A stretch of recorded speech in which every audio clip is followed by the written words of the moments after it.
ഈശോ മിശിഹായിക്ക് സ്തുതിയായിരിക്കട്ടെ. നമ്മുടെ കുടുംബ കൂട്ടായ്മ ചർച്ചാ വേദിയിലെ 2ാം എപ്പിസോഡിലേക്ക് ഏവർക്കും ഹൃദ്യമായ സ്വാഗതം. ഈ ദിവ്യകാരുണ്യ വർഷം വിശുദ്ധ കുർബാന കൂടുതൽ ആഴത്തിൽ അനുഭവിച്ചറിയുവാനും വിശുദ്ധ കുർബാനയെ അടുത്ത് അറിയുക എന്ന ലക്ഷ്യത്തോടു കൂടിയാണ് നമുക്ക് ഏവർക്കും പ്രിയങ്കരനായ കാറ്റഗറ്റിക്കൽ അപ്പോസ്റ്റലേറ്റിന്റെ ഡയറക്ടർ സ്നേഹബഹുമാനപ്പെട്ട ഡോക്ടർ ജേക്കബ് വെണ്ണായിപ്പള്ളി അച്ഛൻ ക്ലാസ് പകരുക.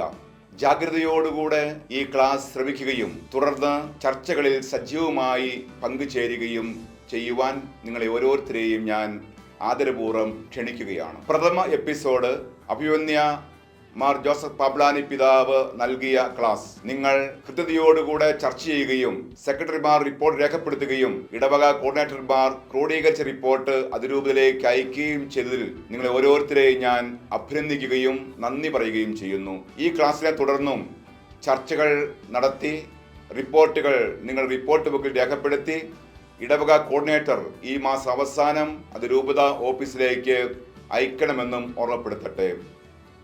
2ാം എപ്പിസോഡിലേക്ക് ഏവർക്കും ഹൃദ്യമായ സ്വാഗതം.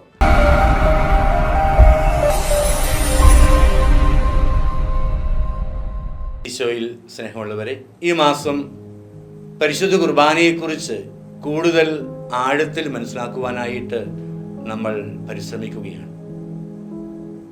യഥാർത്ഥത്തിൽ എന്താണ് പരിശുദ്ധ കുർബാന? യേശു മിശിഹായുടെ ജീവിതത്തിൻ്റെ അനുസ്മരണവും ആഘോഷവുമാണ് പരിശുദ്ധ കുർബാന.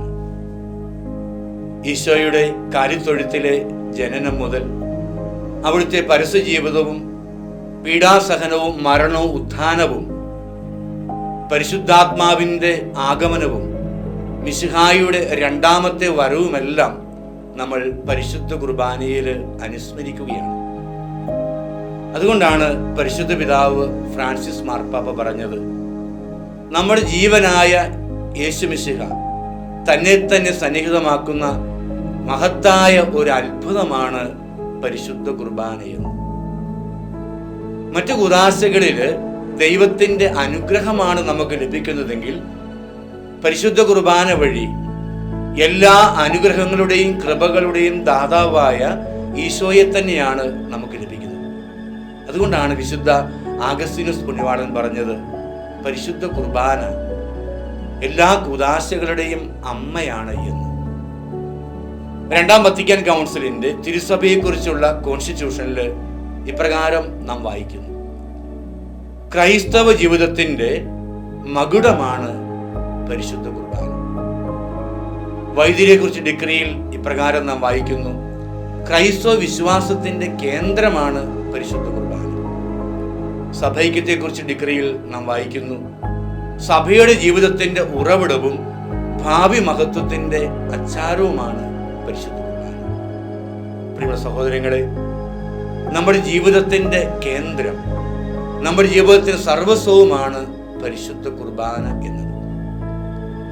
പരിശുദ്ധ കുർബാനയെ സൂചിപ്പിക്കുവാനായിട്ട് വ്യത്യസ്തങ്ങളായ പേരുകളാണ് കാണുവാനായിട്ട് സാധിക്കുക. ഒന്നാമതായിട്ട് അപ്പം മുറിക്കൽ. അപ്പോസ്തല പ്രവർത്തനം 2ാം അധ്യായം 42-46 വചനങ്ങൾ. ആദിമ ക്രിസ്ത്യാനികൾ സ്ത്രീഹന്മാര് പ്രബോധനം കേൾക്കുവാനും പ്രാർത്ഥിക്കുവാനും അപ്പം മുറിക്കുവാനുമായിട്ട് ഒരുമിച്ച് കൂടിയിരുന്നു. മറ്റൊരു പേര് കർത്താവിൻ്റെ അത്താഴം എന്നതാണ്. വിശുദ്ധ പൗലോസ് ശ്ലീഹ കൊറിന്തോസുകാർക്ക് എഴുതിയ 1-ാം ലേഖനം 11-ാം അധ്യായം 20 മുതൽ തിരുവചനങ്ങളിൽ കർത്താവിൻ്റെ അത്താഴത്തിൽ പങ്കെടുക്കേണ്ടതിൻ്റെ ആവശ്യതയെക്കുറിച്ചും അതിനുവേണ്ട യോഗ്യതയെക്കുറിച്ചും ആദിമ ക്രിസ്ത്യാനികളെ പഠിപ്പിക്കുന്നുണ്ട്. ഇന്ന് സാർവത്രിക സഭയിൽ ഏറ്റവും കൂടുതലായിട്ട് ഉപയോഗിക്കുന്ന പേര് യൂക്കരിസ്റ്റ് എന്നാണ്. ആ പേരിൻ്റെ അർത്ഥം കൃതജ്ഞതാ സ്തോത്ര പ്രാർത്ഥന എന്നാണ്. ദൈവത്തിന് സ്തുതിയും ബഹുമാനവും കൃതജ്ഞതയും ആരാധനയും അർപ്പിക്കുന്ന പ്രാർത്ഥനകൾ പരിശുദ്ധ കുർബാനയിൽ ഒത്തിരിയേറെ ഉള്ളതിനാലാണ് കൃതജ്ഞതാ സ്തോത്ര പ്രാർത്ഥന എന്ന പേര് വരുന്നത്. പൗരസ്ത്യ പാരമ്പര്യത്തിൽ പരിശുദ്ധ കുർബാനയെ ഉപയോഗിക്കുന്ന പേര് റാസ എന്നാണ്. റാസ എന്ന് പറഞ്ഞാൽ രഹസ്യം എന്നാണ് അതിൻ്റെ അർത്ഥം.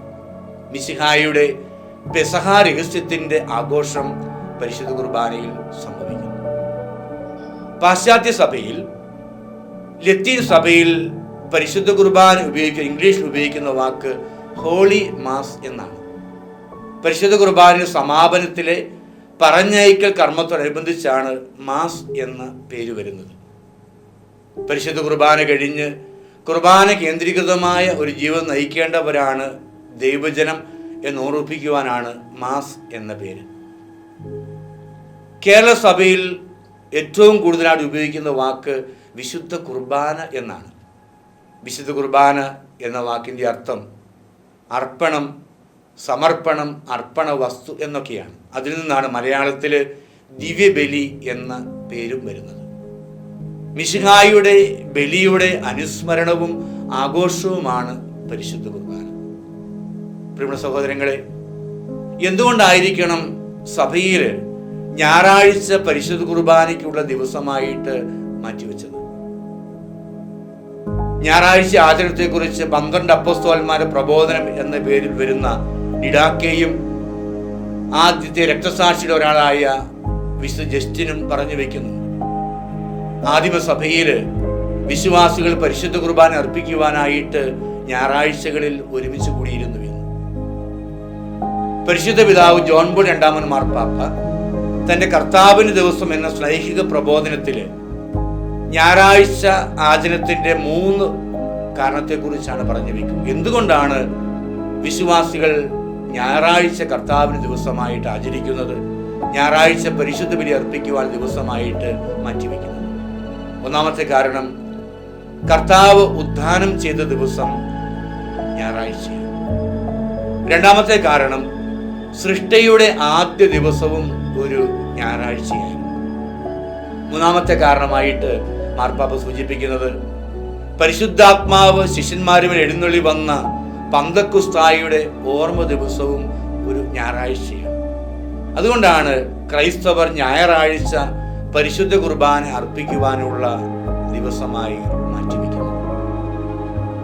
പരിശുദ്ധ പിതാവ് ബെനഡിക്റ്റ് 16 മാർപ്പാപ്പ തൻ്റെ സ്നേഹത്തിൻ്റെ കുദാശ എന്ന സ്നേഹിക പ്രബോധനത്തിൽ വിശുദ്ധ കുർബാനയെക്കുറിച്ച് 3 കാര്യങ്ങളാണ് പറയുക. ഒന്നാമതായിട്ട്, പരിശുദ്ധ കുർബാന വിശ്വസിക്കേണ്ട രഹസ്യമാണ്. യോഹന്നാൻ സുവിശേഷം 3-ാം അധ്യായം 16-ാം തിരുവചനം, അവനിൽ വിശ്വസിക്കുന്ന ഒരുവനും നശിച്ചു പോകാതെ നിത്യജീവൻ പ്രാപിക്കേണ്ടതിനു വേണ്ടി തൻ്റെ ഏകജാതന് നൽകുവാൻ തക്കവിധം ദൈവം ഈ ലോകത്തെ അത്രമാത്രം സ്നേഹിച്ചു. മാർപ്പാപ്പ ഇവിടെ 3 കാര്യങ്ങളാണ് പറഞ്ഞു വയ്ക്കുന്നത്. ഒന്നാമതായിട്ട്, പരിശുദ്ധ ത്രിത്വത്തിൻ്റെ ആ വലിയ സ്നേഹത്തിൽ പങ്കുചേരാനുള്ള വിളിയാണ് വിശുദ്ധ കുർബാന. രണ്ടാമതായിട്ട്, ദൈവത്തിന് ഈ ഭൂമിയോടുള്ള അഗാധമായ സ്നേഹത്തിൻ്റെ ആവിഷ്കാരമാണ് പരിശുദ്ധ കുർബാന.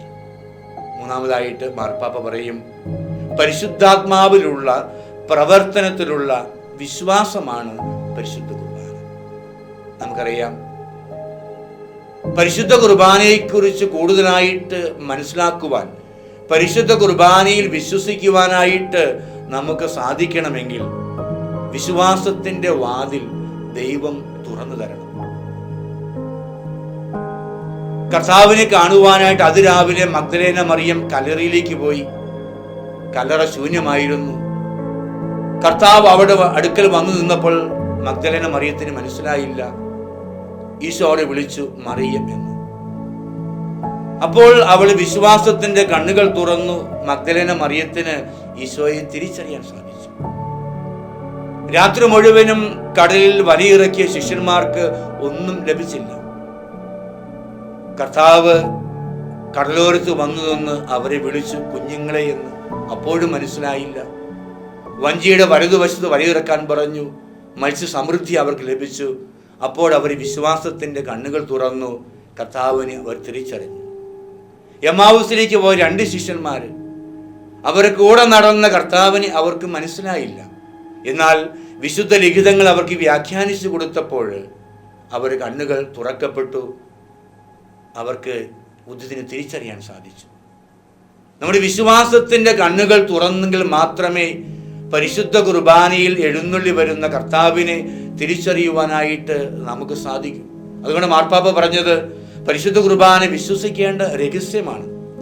വിശുദ്ധ ആഗസ്തീനോസ് പുണ്യവാളൻ പഠിപ്പിച്ചു, പരിശുദ്ധ അമ്മയിലൂടെ കാര്യത്തൊഴുത്തിൽ മിശിഹ ഭൂജാതനായാലും വിശ്വാസം വഴി കർത്താവ് എൻ്റെ ഹൃദയത്തിൽ ജനിക്കുന്നില്ല എങ്കിൽ ബലിയർപ്പണമൊക്കെ അർത്ഥശൂന്യമാണ് എന്ന് ഈശോ പറയുന്നുണ്ടല്ലോ. കാണാതെ തന്നെ വിശ്വസിക്കുന്നവർ ഭാഗ്യവാന്മാർ. നമ്മുടെ വിശ്വാസത്തിന്റെ കണ്ണുകൾ തുറന്ന് പരിശുദ്ധ കുർബാനയിൽ സന്നിഹിതനായിരിക്കുന്ന ഈശോയെ തിരിച്ചറിയുവാൻ നമുക്ക് സാധിക്കണം. രണ്ടാമതായിട്ട് മാർപ്പാപ്പ പറയുന്നത് പരിശുദ്ധ കുർബാന അത് ആഘോഷിക്കേണ്ട രഹസ്യമാണ്. ഒരു അപ്പോസ്തലൻ കൊറിന്തോസുകാർക്കുള്ള 1-ാം ലേഖനം 11-ാം അധ്യായം 26-ാം വാക്യത്തിൽ നമ്മെ ഓർമ്മിപ്പിക്കും, വിശ്വാസത്തോടെ ഈ അപ്പത്തിൽ നിന്ന് ഭക്ഷിക്കുകയും ഈ കാസിൽ നിന്ന് പാനം ചെയ്യുകയും ചെയ്യുന്നവർ കർത്താവിൻ്റെ മരണം അവന്റെ പ്രത്യാഗമനം വരെ പ്രഘോഷിക്കുകയാണ് ചെയ്യുന്നത് എന്ന്. പരിശുദ്ധ കുർബാന ആഘോഷിക്കേണ്ട രഹസ്യമാണെന്ന് പറയുമ്പോൾ അവന്റെ പെസഹ രഹസ്യങ്ങൾ വലിയ വിശ്വാസത്തോടും ബോധ്യത്തോടും കൂടെ ആഘോഷിക്കുവാനായിട്ട് നമുക്ക് സാധിക്കണം. വലിയ ആഗ്രഹത്തോടെ പരിശുദ്ധ കുർബാനയെ സമീപിക്കാനായിട്ട് നമുക്ക് സാധിക്കണം. സക്കേവൂസ് കർത്താവിനെ കാണുവാൻ എത്രമാത്രം ആഗ്രഹത്തോടെയാണ് സിക്കമോർ മരത്തിൽ കയറിയിരുന്നത്. എത്ര ആഗ്രഹത്തോടെയാ മഗ്ദലേന മറിയം കർത്താവിന്റെ പാദത്തിങ്കൽ അവന്റെ വചനം കേൾക്കാനായിട്ട് ഇരുന്നത്. എത്ര താല്പര്യത്തോടെ അതിരാവിലെ കല്ലറിയിലേക്ക് അവൾ പോയത്. വലിയ ആഗ്രഹത്തോടെ രക്തസ്രാവക്കാരി സ്ത്രീ കർത്താവിന്റെ വസ്ത്രത്തിന്റെ വിളിമ്പിൽ സ്പർശിച്ചു. പരിശുദ്ധ കുർബാനയിലും ഈ ഒരു ആഗ്രഹം എനിക്കുണ്ടാവണം. പരിശുദ്ധ കുർബാന സംബന്ധിക്കുവാൻ പോകുമ്പോൾ, പരിശുദ്ധ കുർബാന ഞാൻ ആഘോഷിക്കാനായിട്ട് പോകുമ്പോൾ ഈ ഒരു താല്പര്യവും ആഗ്രഹവും നമ്മുടെ ജീവിതത്തിൽ ഉണ്ടാവണം. മൂന്നാമതായിട്ട് മാർപ്പാപ്പ പറയും, ബെനഡിക്ട് മാർപ്പാപ്പ പറയും, പരിശുദ്ധ കുർബാന അത് ജീവിക്കേണ്ട രഹസ്യമാണ്. എത്രമാത്രം പരിശുദ്ധ ബലി അർപ്പണത്തിൽ പങ്കെടുത്താലും എൻ്റെ ജീവിതത്തിൽ പരിശുദ്ധ കുർബാന എനിക്ക് അനുഭവമായിട്ട് മാറുന്നില്ല എങ്കിൽ, പരിശുദ്ധ കുർബാനയിൽ ജീവിക്കുവാനായിട്ട് എനിക്ക് സാധിക്കുന്നില്ല എങ്കിൽ ബലിയർപ്പണമെല്ലാം അർത്ഥശൂന്യമാണ്. പരിശുദ്ധ കുർബാന കേന്ദ്രീകൃതമായ ഒരു ജീവിതമാണ് നമ്മൾ നയിക്കേണ്ടത്.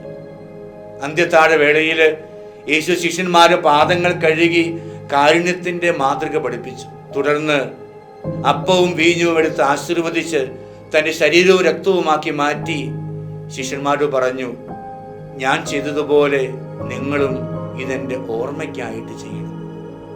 നമ്മുടെ ജീവിതവും ദിവ്യകാരുണ്യമായിട്ട് മാറണം.